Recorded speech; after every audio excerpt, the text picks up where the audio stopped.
Bueno, como para manera de introducción, mi nombre es Jonathan. Eh, Vengo de la iglesia de Grace Community Church, donde también están sus pastores. Agradecido mucho por David, por Lalo, por permitirnos servir de esta manera.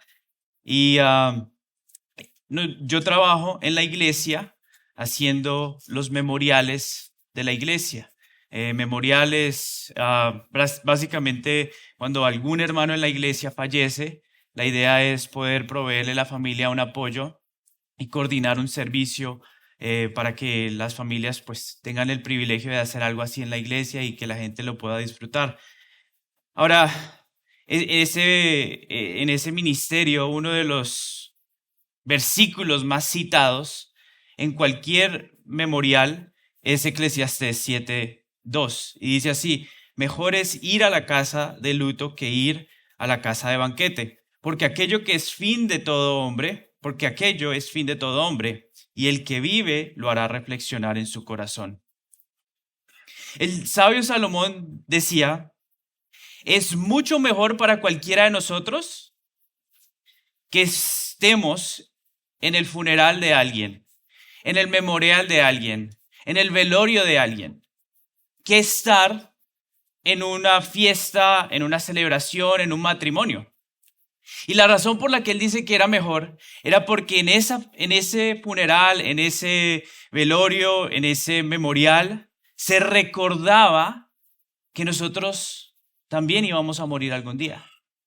Se recordaba de que la muerte es algo real, de que nuestros días están contados. Y eso es algo que pensaría yo por cualquier cosa, sea que nos llenamos de actividades, los niños, la escuela, el matrimonio, y de alguna manera olvidamos que en verdad, pues nuestros días están contados. Pero la realidad es que nuestros días están contados y ese día, aun cuando llegue, puede que sorprenda a las personas alrededor de nosotros, puede que hasta nos lleguen a sorprender a nosotros, pero al que no va a sorprender es a Dios. Dios ya estableció nuestros días, sabe el día que nosotros falleceremos, nuestros días están contados y pensando en esa realidad es que nosotros nos deberíamos entonces preguntar si acaso estoy malgastando mis días. ¿Acaso estoy utilizando los días que Dios me ha dado para vivir de la mejor manera? ¿Cómo estoy siendo yo diligente con el tiempo que Dios me da? Bueno, eso es exactamente de lo que vamos a estar hablando el día de hoy. Y quisiera que abrieran sus Biblias. Vamos a estar viendo esto más que todo en el libro de Proverbios. El libro de Proverbios en sí podríamos decir de que es un libro que tiene como propósito hablar de la vida sabia. Es aquel que obedece la palabra de Dios. Es aquel que honra y vive para la honra de Dios. Y el libro de Proverbios está lleno de diferentes proverbios que terminan siendo como parábolas, como moralejas bíblicas con principios que se pueden aplicar a la vida de cada uno de nosotros. Uno de los autores, Salomón, y otro, Lemuel, que se lee en el capítulo 30, en el Proverbios 31. Pero sabemos de que Salomón es aquel que escribe la mayoría de estos proverbios y lo escribe a su hijo. Lo podemos ver esto en los primeros capítulos, de cómo él insta a su hijo a buscar la sabiduría. Ese es el propósito de este libro.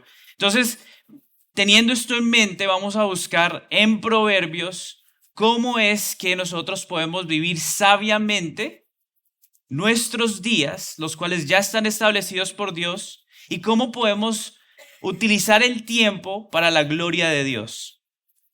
Entonces vamos a estar viendo 3 características que distinguen a una persona que quiere agradar a Dios con su uso del tiempo, las cuales nos deben animar a planificar y administrar nuestras vidas sabiamente para la gloria de Dios. Nos deben animar para planificar y administrar sabiamente nuestra vida para la gloria de Dios. Y estas son las tres características que vamos a estar estudiando esta mañana. Primero, el sabio no desperdicia el tiempo. Segundo, el sabio planea con temor y reverencia a Dios. Y por último, el sabio somete sus planes a Dios. Primero, el sabio no desperdicia su tiempo.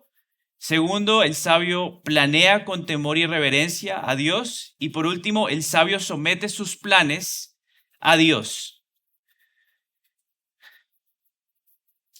Entonces, abran sus Biblias a Proverbios 24. Vamos a empezar a ver ahí en Proverbios 24 cómo es que el sabio no desperdicia su tiempo.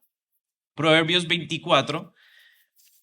Y vamos a estar viendo Proverbios 24 y si puede de pronto con otro dedo ahí guardar Proverbios capítulo 6, eventualmente vamos a ir a Proverbios 6, pero Proverbios 24 y Proverbios 6 hablan acerca de lo que es el desperdiciar la vida, el desperdiciar el tiempo, y las personas que desperdician el tiempo y desperdician su vida tienen un título específico en Proverbios y se llaman perezosos.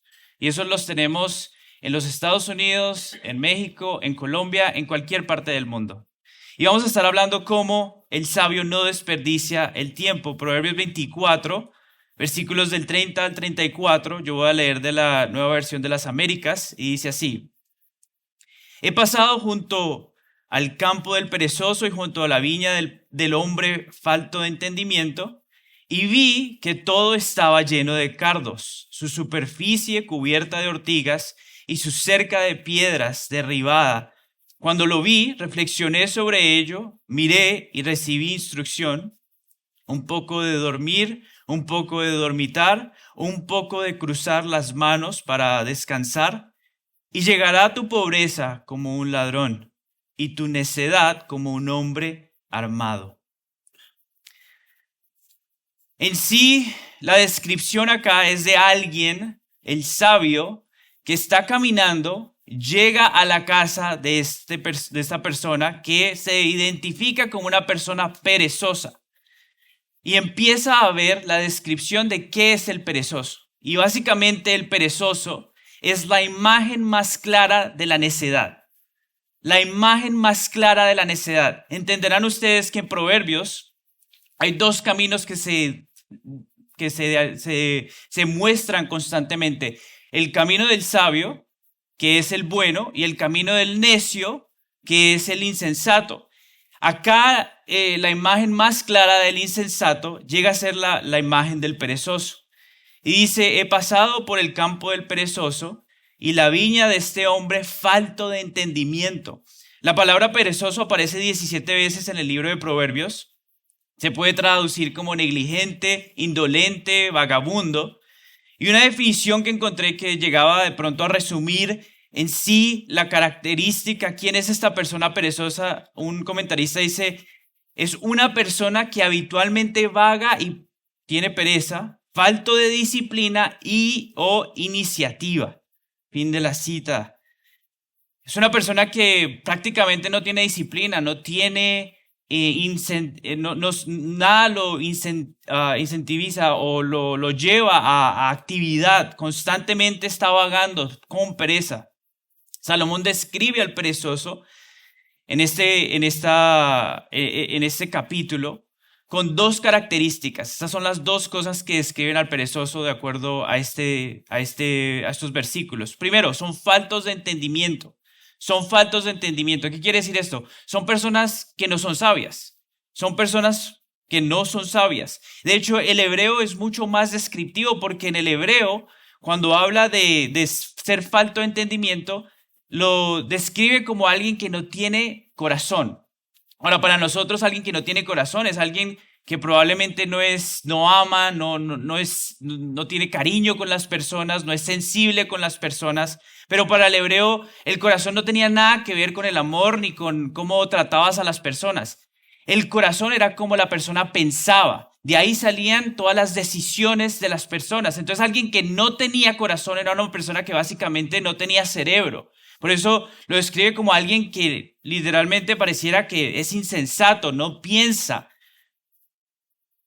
Y acá se describe a esta persona que este vagabundo, esta persona perezosa, tiene su casa y tiene una falta de entendimiento, una falta de sabiduría. La segunda descripción es que su vida es una vida difícil y destructiva. Porque dice, y vi que estaba lleno su casa de cardos y su superficie cubierta de ortigas. Su casa estaba descuidada. Eso es lo que el sabio ve del perezoso. Su casa estaba totalmente descuidada. Su pereza lo llevaba a tal inactividad que descuida todo lo que tiene. Esto hace que su vida sea una vida miserable. Su descuido lo lleva al punto de prácticamente vivir una vida imposible de vivir. Y eso es lo que vemos también en Proverbios 15, versículo 19. Dice, el camino del perezoso es como un seto de espinos. ¿Qué manera de ilustrar una vida miserable? Tu vida es llena de espinos. Proverbios 18:9 dice, también el que es negligente en su trabajo es hermano del que destruye. Una vida miserable, una vida que destruye, una vida que descuida todo. Podemos pensar, probablemente usted conoce a alguien que es perezoso y podemos llegar a verlo y decir, prácticamente eso es lo que vemos, descuida todo lo que tiene. En sí, por más que quiera decir que está feliz, que está contento, sabemos de que vive una vida miserable porque todo está en desorden, no cuida nada. No solamente Proverbios dice que vive una vida miserable, sino que también dice que lo lleva a vivir una vida de pobre. Dice Proverbios 10:4, pobre es el que trabaja con mano negligente, pero la mano del diligente enriquece. Proverbios 13:4 dice, el alma del perezoso desea mucho, pero nada consigue. Sin embargo, el alma del diligente queda satisfecha.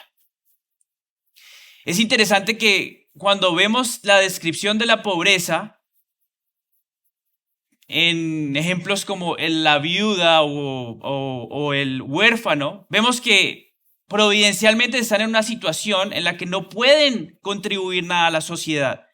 Y de alguna manera esa pobreza no es la que se habla mal en la Biblia. Estas personas son pobres porque deciden vivir de esa manera. Son tan descuidados con su vida y dejan su falta de actividad y su falta de querer hacer algo, de trabajar, al punto de que viven en pobreza.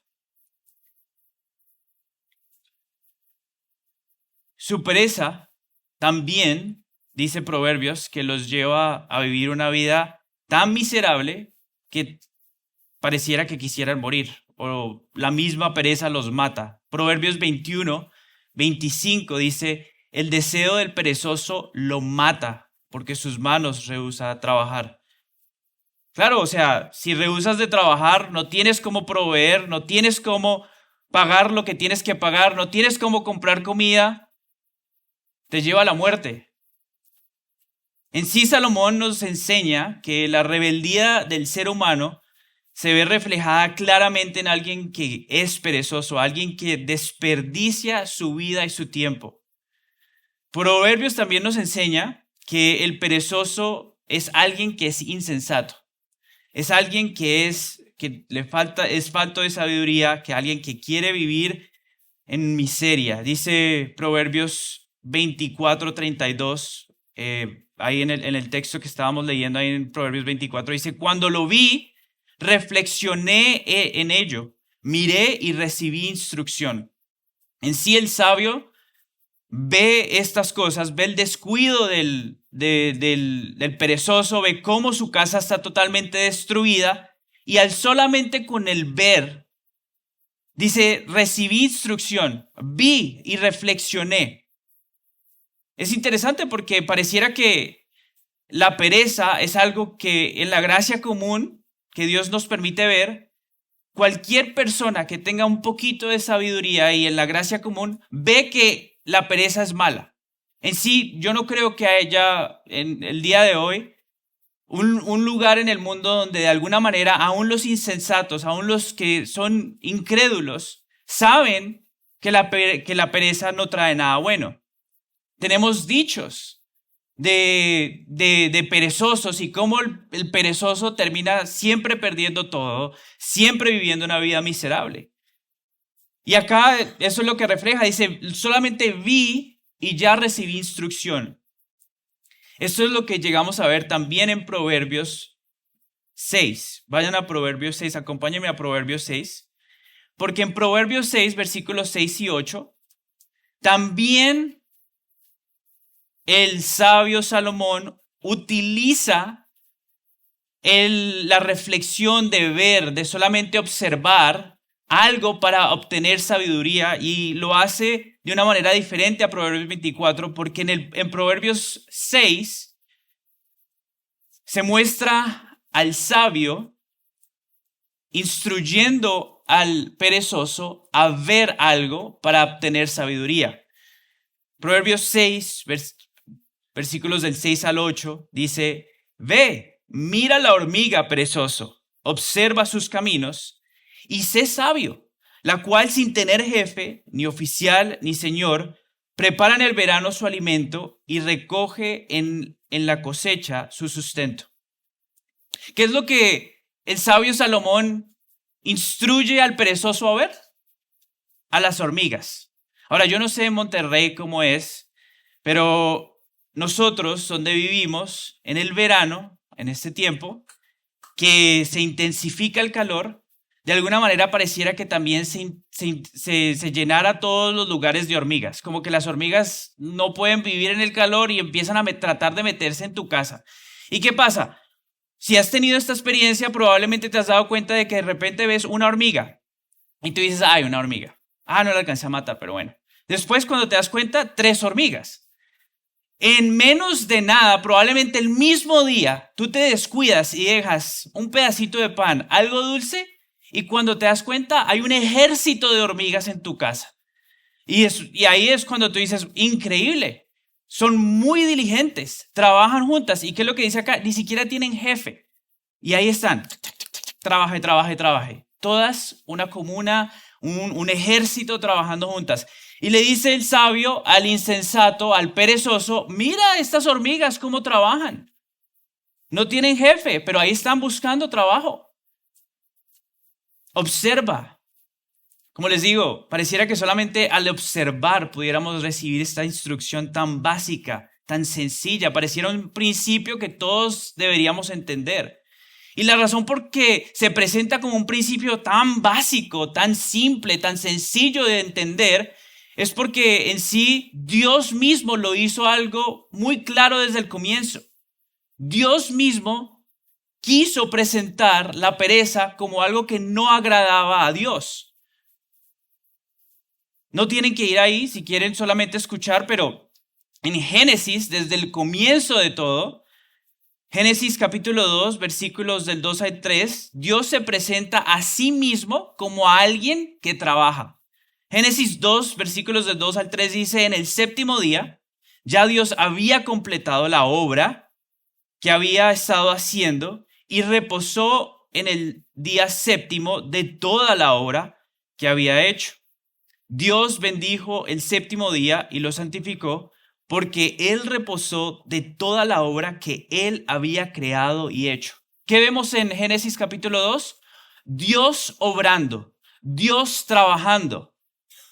No vemos a un Dios perezoso, no vemos a un Dios que crea a otras personas para que hagan su trabajo porque quiere vivir en pereza.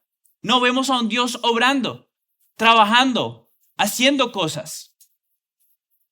No solamente vemos a un Dios obrando, sino que cuando crea al hombre y lo crea a su imagen y semejanza, lo crea para que también se deleite en el trabajo.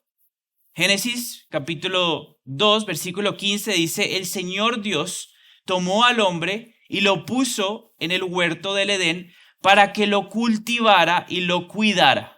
Esto es Génesis capítulo 2. Esto es antes de la caída.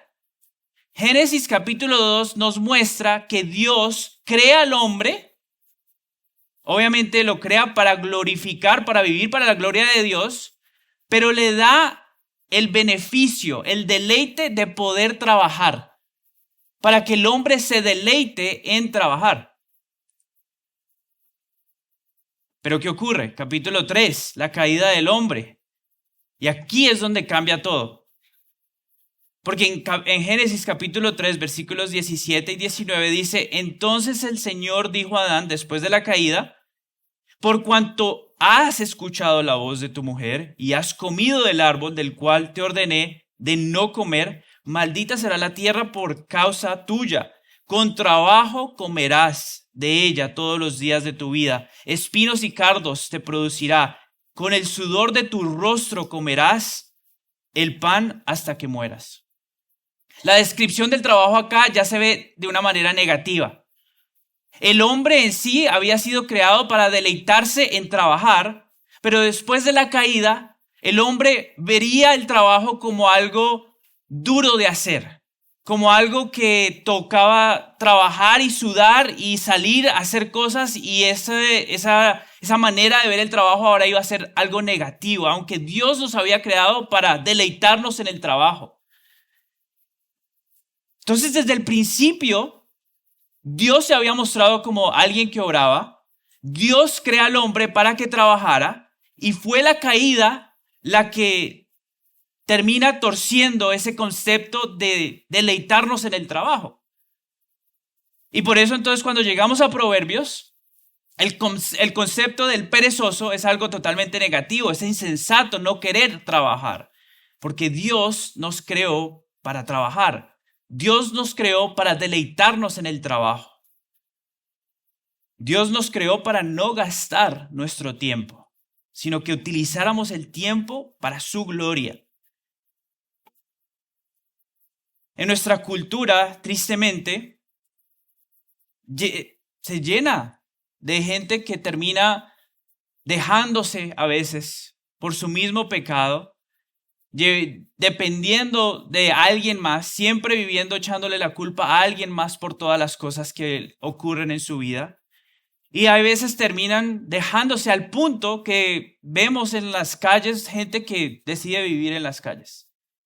Vemos gente dentro de también en la iglesia que llega a la iglesia pensando de que la iglesia es un lugar donde la gente tiene que servirme a mí. Y llegan con esta manera de pensar de quiero servir, quiero ser parte de acá, pero porque quiero los beneficios de estar acá. Y llegan y lo único que quieren hacer es pues que la gente los sirva como de pronto fueron el primer día. El primer día todo el mundo, obviamente, si ven una cara nueva, hola, ¿cómo estás? Y quieren que todo el mundo, quieren ser el centro de atención y no hacer nada. Y esto de la pereza es algo que Dios no le agrada.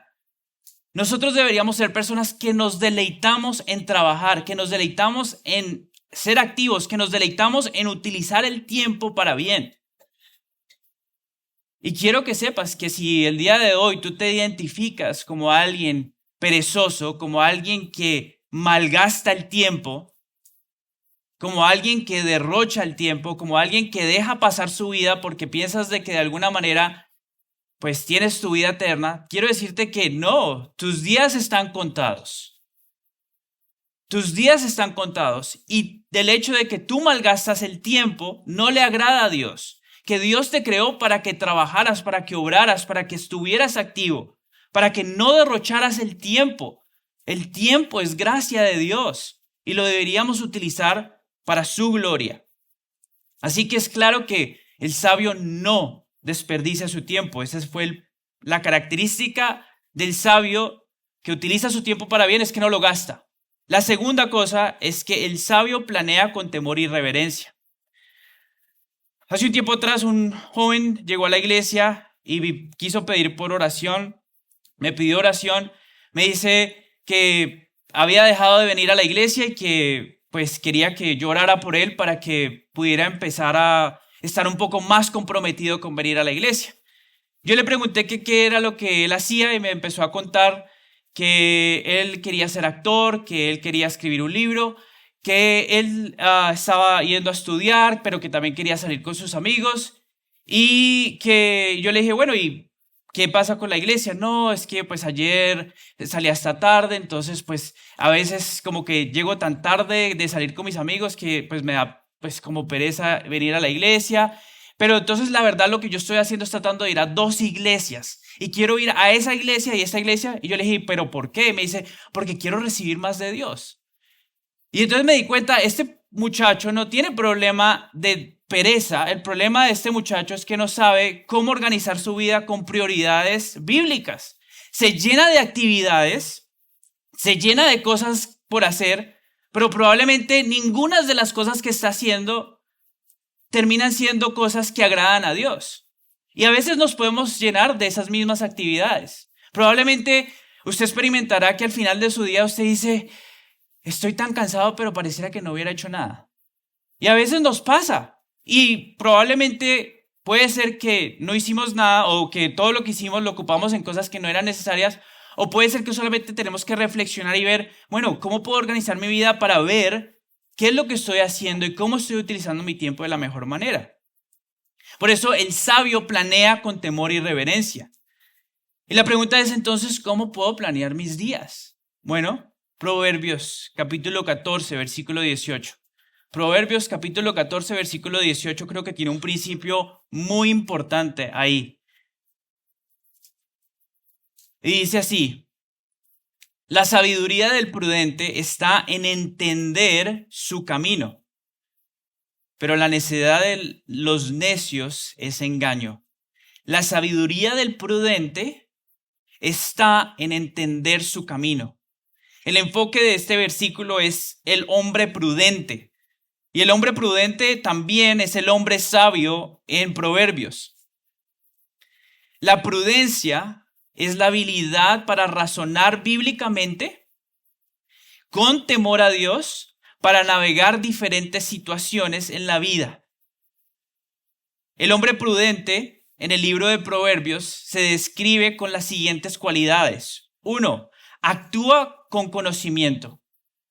Proverbios 13, versículo 16. También examina por dónde va, por dónde camina. Proverbios 14, 15. Y por último, ve venir el peligro y lo evita. Proverbios 22, 3 y Proverbios 27, 12. Entonces, este hombre prudente es aquel que constantemente piensa bíblicamente, conoce las escrituras, pues porque camina prudentemente, no se queda con solamente vivir el día de hoy, sino que está pensando en cómo puede cada día caminar de una manera sabia, agradando a Dios en su vida. Ese es el prudente. Y por eso dice que habla de la sabiduría del prudente. Y la pregunta es, ¿dónde radica la sabiduría del prudente? Dice, en que conoce, en que entiende sus caminos. Entiende sus caminos.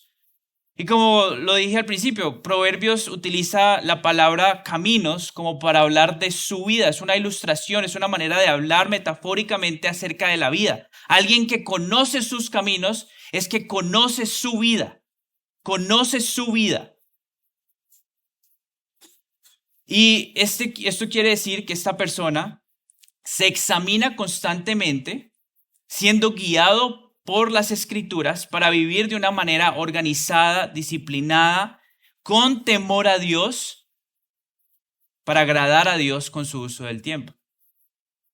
Entonces, ¿cómo podemos entonces aplicar esto en nuestras vidas? ¿Cómo podemos nosotros vivir de esta manera? Bueno, primero que todo, como principio fundamental, creo que debemos entender el propósito de nuestras vidas. Es fundamental, antes de comenzar a pensar cómo debo planear mis días, de entender cuál es el propósito de mi vida. Y de acuerdo al Catecismo Menor de Westminster, la primera pregunta dice, ¿cuál es el fin principal del hombre? Esa es la pregunta que estamos haciendo acá. Y la respuesta es, el fin principal del hombre es glorificar a Dios y gozar de Él para siempre. Un principio que encontramos en 1 Corintios 10:31, donde Pablo dice, entonces, ya sea que coman, que beban o que hagan cualquier cosa, hagan todo para la gloria de Dios. ¿Cuál es el propósito de tu vida? No es agradarte a ti mismo. No es agradar ni siquiera a tu esposa o esposo o al pastor. Tu propósito principal de tu vida es hacer todo para la gloria de Dios. Entonces, cuando pensamos en cómo puedo vivir mi vida de la mejor manera, organizar el tiempo, vivir sabiamente, no podemos comenzar sin entender que yo debo de vivir y organizar mi vida y tratar de encaminar mis caminos, mi vida, mis pensamientos y todo lo que hago para agradar a Dios. Para agradar a Dios. Si tu enfoque principal no es agradar a Dios, glorificar a Dios, no importa qué tan productivo seas, no importa qué tanto sirvas en la iglesia o qué tantas cosas hagas para el Señor, si tu enfoque no está en glorificar a Dios, estás desperdiciando tu tiempo. Y no va a agradar a Dios, porque estás haciendo todo para gloria propia, para tu propia gloria, para tus propios deseos. Así que, como principal, debes de querer agradar a Dios. Debes de vivir una vida que quiera agradar a Dios con el uso del tiempo. Segundo, debes de reconocer la urgencia de vivir para Cristo. Debes de reconocer la urgencia de vivir para Cristo. La sabiduría del prudente está en conocer la brevedad de sus días. No importa qué tan joven, qué tan saludable estés, todos nosotros tenemos una fecha de vencimiento. Y tenemos que reconocer que esa es una realidad. Y que cada minuto, cada hora, cada día que el Señor nos da, lo debemos de utilizar para su gloria. De hecho, esta es la petición que hizo Moisés en el Salmo 90, otro salmo que constantemente se predica o se cita en cualquier funeral o velorio. Y aquí el sabio Moisés dice, enséñanos, es una petición, una oración a Dios, enséñanos a contar de tal modo nuestros días que traigamos al corazón sabiduría. Ayúdanos, enséñanos a contar nuestros días, a evaluar el uso de nuestro tiempo a la luz de la brevedad de nuestra vida. Ayúdame a entender eso para vivir sabiamente. Pablo también hace una exhortación similar en Efesios capítulo 5, versículos 15 al 16, donde Pablo dice en Efesios 5, por tanto, ten cuidado cómo andan, no como insensatos, sino como sabios, aprovechando bien el tiempo, porque los días son malos. Aprovechando bien el tiempo, porque los días son malos. Nosotros debemos de aprovechar bien nuestro tiempo. De hecho, una traducción un poco más literal sería redimir el tiempo. Utilizarlo para bien. Porque Pablo dice, porque los días son malos. ¿Por qué los días son malos, Pablo? Bueno, porque entre más pasa el tiempo, más vemos el caos, el rechazo de Dios, el rechazo de las personas a las cosas de Dios. Vemos cada vez más intensa la depravación del hombre. Nos acercamos más al hecho de que va a venir un juicio.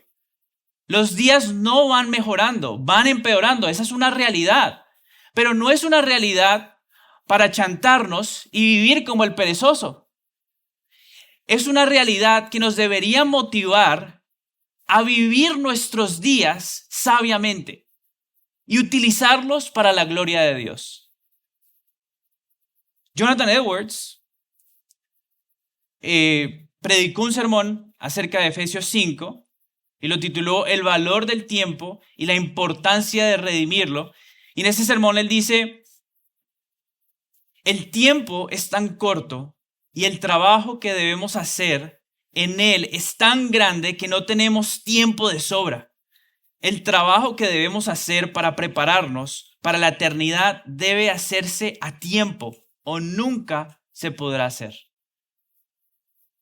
Jonathan Edwards tenía claro que sus días estaban contados, que el tiempo era corto, que el mañana no era seguro y que tenía que vivir cada día utilizando el tiempo de la mejor manera. Tercero, entonces es nuestro principio, tener ese principio claro, vivimos para la gloria de Dios. Segundo, entender la brevedad de nuestros días. Y tercero, buscar tener tus prioridades en orden. Busca tener tus prioridades en orden. Se podría decir que si quisiéramos buscar un lugar en la Biblia que nos diera como un compás para ver exactamente cómo podemos organizar nuestra vida o cómo el hombre debería vivir para la gloria de Dios, podríamos irnos a la respuesta que da Jesús a la pregunta de cuál es el mandamiento más importante. Lo cual obviamente en el contexto los fariseos estaban tratando de tropezar a Jesús con esta pregunta. La respuesta de Jesús no tiene nada que ver con el uso del tiempo, pero nos da al menos un norte a ver exactamente qué es lo que cómo yo debería ver mis prioridades de acuerdo a lo que Dios le glorifica. Porque la respuesta de Jesús dice: amarás al Señor, tu Dios, con todo tu corazón, con toda tu alma, con toda tu mente. Este es el gran y primer mandamiento. Y el segundo es semejante: amarás a tu prójimo como a ti mismo. De hecho, sabemos de que Jesús está citando el Antiguo Testamento para dar respuesta a esto. Jesús está resumiendo toda la ley acá. Primero, enfocándose en el amar a Dios, en cómo nosotros podemos vivir para amar a Dios, para glorificar a Dios. Y segundo, que es la parte segunda, es amar a tu prójimo. Entonces, amar a Dios y amar a tu prójimo. Así debería de tener esos principios de cómo vivir nuestra vida. Entonces, podríamos decir que como principio número 1, ¿cómo estoy utilizando mi tiempo para amar a Dios? ¿Cómo estoy utilizando mi tiempo para amar a Dios con todo mi corazón, con toda mi alma y con toda mi mente? Y tenemos en sí también dentro de la Biblia mandamientos que nos dicen cómo nosotros podríamos amar a Dios, y obviamente no podemos llegar a un amar a Dios sin obedecer. Juan 14:21 dice: el que tiene mis mandamientos y los guarda, ese es el que me ama. Si tú dices que amas a Dios, en sí estás diciendo que le obedeces sus mandamientos. Entonces, el amar a Dios significa obedecerle. ¿Y cómo podemos obedecerle si no conocemos de su palabra? ¿Cuánto tiempo le estamos dedicando al estudio de su palabra? Segunda de Timoteo 3:16, un versículo muy conocido para hablarnos de la inspiración de las Escrituras. Pero dice: toda la Escritura es inspirada por Dios y útil para enseñar, para reprender, para corregir, para instruir en justicia. Y esta parte es importante: a fin de que el hombre de Dios sea perfecto, equipado para toda buena obra. ¿Cómo puedo vivir para la gloria de Dios si no conozco la palabra, la cual me instruye para vivir una vida y ser bueno para toda buena obra? ¿Cuánto tiempo le dedicas a meditar las Escrituras? ¿Cuánto tiempo le dedicas a escuchar sermones que ministren tu vida? Segundo, la oración. Tenemos cómo amar a Dios leyendo su palabra, pero constantemente en la palabra vemos que nos insta, nos instruye, nos exhorta a orar. Primera Tesalonicenses 5:17 dice: orar sin cesar. Oren sin cesar. ¿Cuánto tiempo dedicas a la oración? ¿5 minutos en todo el día? ¿10? ¿Antes de comer solamente? ¿Cuánto tiempo dedicas en tiempo de intimidad con Dios? Jesús lo hacía constantemente. Jesús se apartaba constantemente a orar. Y era tanto el ejemplo que daba que hasta los discípulos le piden que les enseñe a orar. No porque ellos no sabían orar, sino porque obviamente veían que su vida de oración era tan interesante que ellos querían imitarle. ¿Cuánto tiempo tú le dedicas a la oración? Ahora, amar al prójimo. Bueno, aquí está, podríamos comenzar con nuestras familias. Para aquellos que están casados, ¿cuánto tiempo le dedicas a amar a tu esposa? ¿Cuánto tiempo le dedicas a amar a tu esposo? Efesios 5, versículos 22 y 33 hablan de esta manera de servirse, de amarse. Colosenses 3, 18 y 19 hablan de ese mismo tema. ¿Cuánto tiempo estás dedicándole a ese amor de traer y estudiar la palabra juntos, de ser instruidos juntos por medio de la palabra? ¿Cuánto tiempo le dedicas al cuidado de tus hijos? La palabra de Dios dice de criar nuestros hijos en la disciplina e instrucción del Señor. ¿Cómo se lleva eso a cabo? ¿Cómo estás trabajando en esa área? ¿Cuánto tiempo le dedicas a utilizar tus finanzas para la gloria de Dios? ¿Tienes un control de tus finanzas? El Señor está proveyendo, gloria a Dios, pero ¿estás utilizando la provisión de Dios de la manera más sabia? ¿Cuánto tiempo le dedicas a ver ese tipo de cosas? Y pareciera que esta última fuera un poco egocéntrica, pero en sí, ¿cuánto tiempo le dedicas a tu salud? Pero no para tú gloriarte y tu beneficio, sino para que tú como persona puedas servirle a Dios si pudieras en el mejor tiempo, para amar a tu familia, cuidar de tu familia. ¿Cuánto tiempo le dedicas a tu propia salud? ¿Cuánto tiempo le dedicas al servicio en la iglesia? Primera de Pedro 4:10 dice, según cada uno ha recibido un don especial, úselo sirviéndose los unos a los otros como buenos administradores de la multiforme gracia de Dios. ¿Cómo estás utilizando las habilidades que Dios te ha dado para el servicio en la iglesia? ¿Cuánto tiempo? ¿Cómo utilizas tu vida para esto? ¿Cuánto tiempo le dedicas a la evangelización y el discipulado a otras personas? ¿Tienes un discipulado con otras personas? Estoy seguro que cada uno de nosotros tiene gente que es incrédula. ¿Cómo podemos organizar nuestros días para ver cómo podemos al menos a una persona en el año? ¿Cuánto tiempo le dedicas a ser un empleado diligente? Efesios 6:5 habla de cómo debemos de utilizar y trabajar no para nuestro empleador, sino para el Señor, y cómo nosotros podemos ser diligentes en ser buenos empleados. Obviamente esta no es una lista exacta, precisa, esta no es la ley, pero nos da ciertos parámetros que podemos empezar a pensar y examinar nuestros días, nuestra vida, cómo nosotros podemos llegar a vivir y organizar nuestro tiempo de la mejor manera. Y hay libros de esto. Y esos libros no son inspirados, pero nos dan parámetros que podemos seguir para organizar mejor nuestros días. Pero si solamente nos quedamos en escuchar estas cosas, creo que quedaríamos cortos de todo. Porque el hecho es que escuchemos y, como Santiago nos dice, ser también hacedores de la palabra. ¿Y cómo podemos ser hacedores? Bueno, deberíamos ejecutar esto. ¿Cómo lo podemos hacer? Se dice que en la Segunda Guerra Mundial el general MacArthur le preguntó a un ingeniero más o menos cuánto le duraría construir un puente de un lugar a otro. El ingeniero le dice más o menos como 3 días. Entonces el general MacArthur le dice que empiece a generar los planes.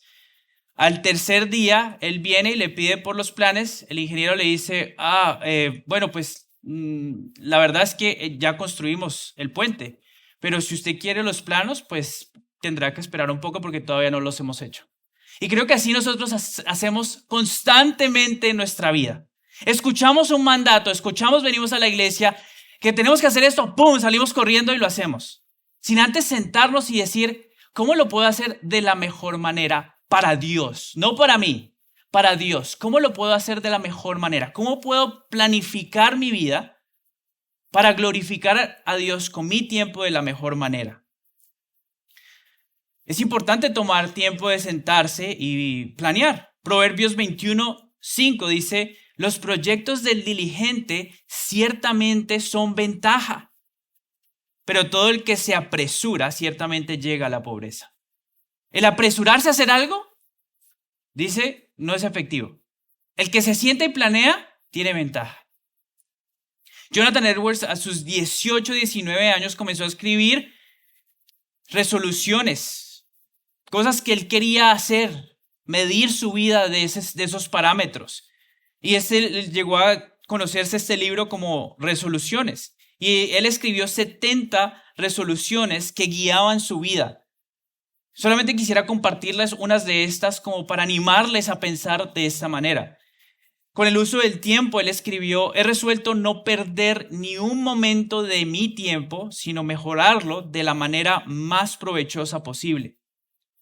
Con el hecho de estudiar las Escrituras, él dice: he resuelto estudiar las Escrituras con tanta regularidad, constancia y frecuencia que pueda encontrar y percibir claramente que crezco en el conocimiento de estas. Con la reflexión personal o análisis personal o examinarse a uno mismo, él escribió: he resuelto preguntarme cada noche al acostarme en qué he sido negligente, qué pecado he cometido y en qué me he negado a mí mismo, también al final de cada semana, cada mes y cada año. Esto no es inspirado, esto es solamente él tratando de ser diligente con sus días. Y creo que nosotros podemos llegar a ver gran beneficio en cada una de estas, y escribió 70. ¿Tienes que escribir 70? No, puedes escribir las que tú quieras, pero siéntate a pensar cómo puedo ser más diligente con mi vida. La sabiduría del prudente está en tener una vida en orden, una vida que tiene un orden en prioridades bíblicas, que reconoce que cada hora, cada minuto, cada segundo que Dios nos da, lo debemos de utilizar de la mejor manera para la gloria de Dios. Pero ¿qué pasa? Planeamos, nos sentamos, somos diligentes y nada sale como nosotros queremos. Probablemente ha experimentado eso usted. Para aquellos que ya estamos casados, podríamos pensar en el día de nuestra boda. Se pensó, se planeó, se hizo todo y al final algo de lo cual usted nunca hubiera pensado ocurrió. Y eso es solamente un pequeño ejemplo de algo que pasa constantemente en nuestra vida. Y entonces, ¿qué hacemos? ¿Dejamos de planear porque es gasto mi tiempo planeando? No. Ya estudiamos de que Dios quiere que planeemos, que el diligente es aquel que planea, que conoce su vida. Pero entonces, ¿qué hacemos? Bueno, el sabio, es el tercer punto, el sabio somete sus planes a Dios. El sabio somete sus planes a Dios. El sabio reconoce que Dios es el que decreta y establece todo. Proverbios 16:9 dice: la mente del hombre planea su camino, pero el Señor dirige sus pasos. La mente del hombre planea su camino, pero el Señor dirige sus pasos. En este versículo prácticamente lo que nos está mostrando es que obviamente Dios nos dio la capacidad de pensar, de analizar, de planear, pero que Dios es soberano sobre todos esos planes. Dios decreta, nosotros planeamos, y hay una diferencia gigante en eso. Dios, desde antes de la fundación del mundo, decretó sus planes. Y sus planes no son como los de nosotros, que probablemente salgan un poco o parecidos. No, los de Él van a ser establecidos, van a ocurrir exactamente como Él los quiere. Y nosotros tenemos que estar conscientes de esto. Nada en verdad se escapa de la voluntad de Dios. Nada se escapa del decreto de Dios. De hecho, Proverbios 16:33 dice: la suerte se echa en el regazo, pero del Señor viene toda la decisión. Lo vemos en el Antiguo Testamento y hasta el Nuevo Testamento. Echaban suertes y ellos buscaban eso como una manera de saber la voluntad de Dios, porque entendían este concepto de que nada se escapa de la voluntad de Dios. Nada se escapa del decreto de Dios. De hecho, nuestra salvación, vemos cómo ese es un gran ejemplo del decreto de Dios. Y lo vemos en Hechos 2, en la predicación de Pedro, ahí en Hechos 2, después ahí en el día de Pentecostés, donde dice: este fue entregado por el plan predeterminado y previo conocimiento de Dios, y ustedes lo clavaron en una cruz por manos de impíos y lo mataron. Pedro, predicándole a estos judíos y a estas personas que estaban ahí, les dice, ustedes lo mataron. ¿Pero qué? Pero esto ya estaba en el plan de Dios. Sus decisiones en sí son parte del plan perfecto de Dios. Esto nos indica que en comparación a nuestros planes, los planes de Dios son perfectos y siempre se van a llevar a cabo de la manera como Él quiere. Nada sale de su plan perfecto. No existe un segundo plan, un plan B en los planes de Dios. Sus planes son perfectos. Y el resultado que nosotros deberíamos de tener cuando entendemos eso es humildad.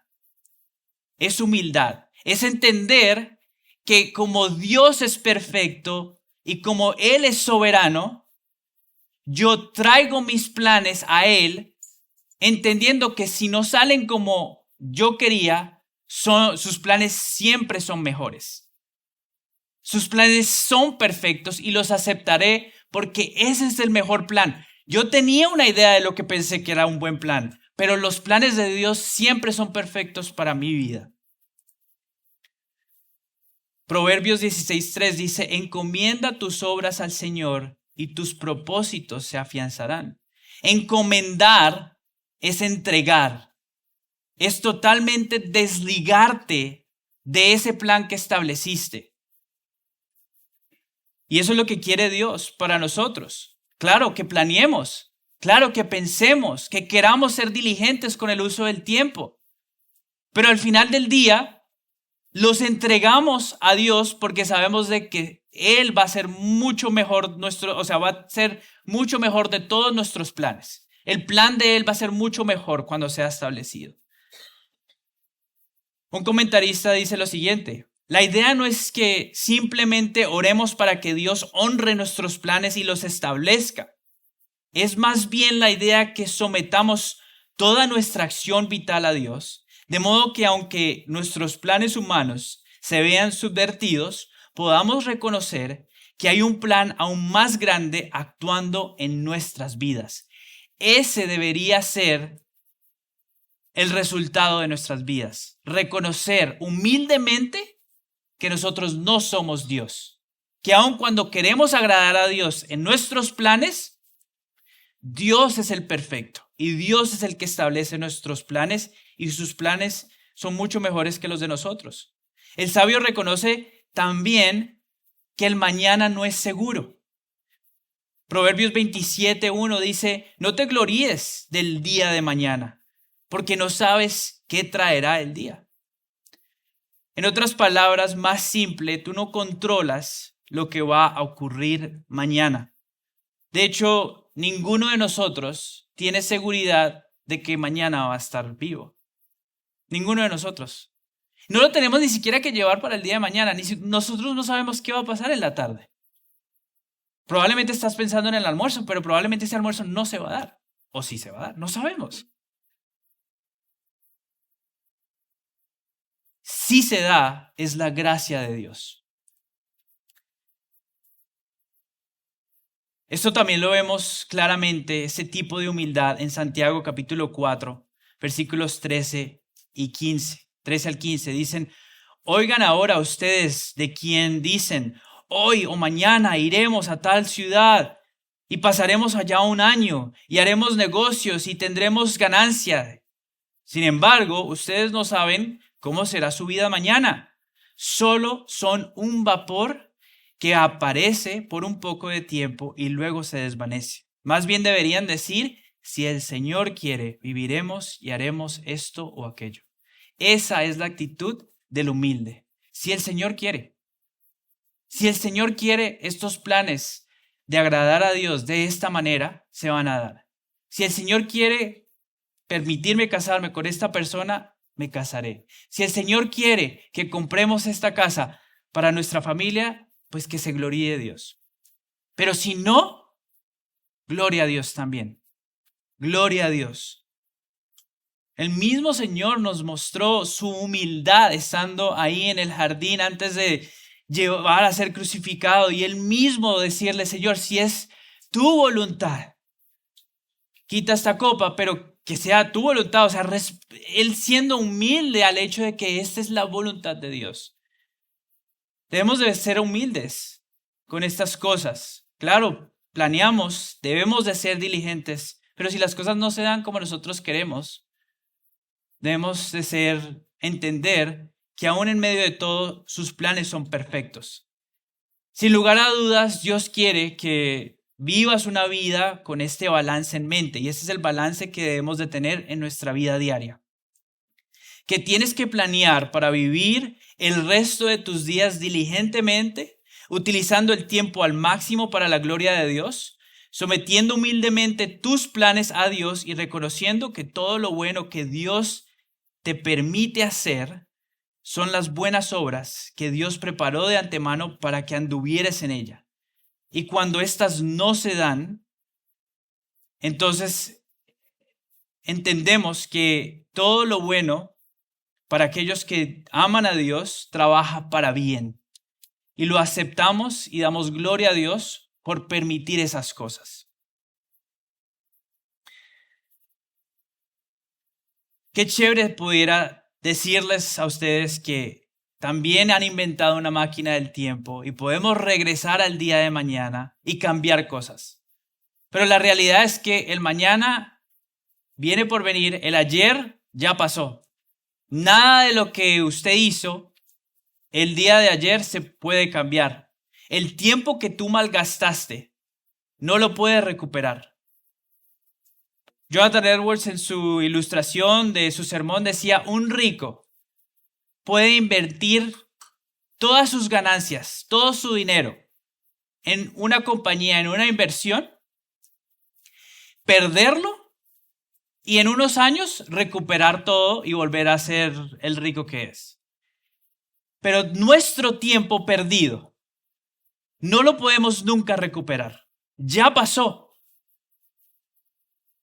Ahora, lo único que podemos hacer es reconocer que nuestros días están contados y que por la gracia de Dios nos ha permitido vivir el día de hoy. Y que cada hora, cada minuto, cada segundo que Dios te permite vivir, lo deberías vivir para la gloria de Dios. Y trabajar diligentemente para ser sabio en cómo utilizas el tiempo. Ese debería ser nuestra motivación cada día.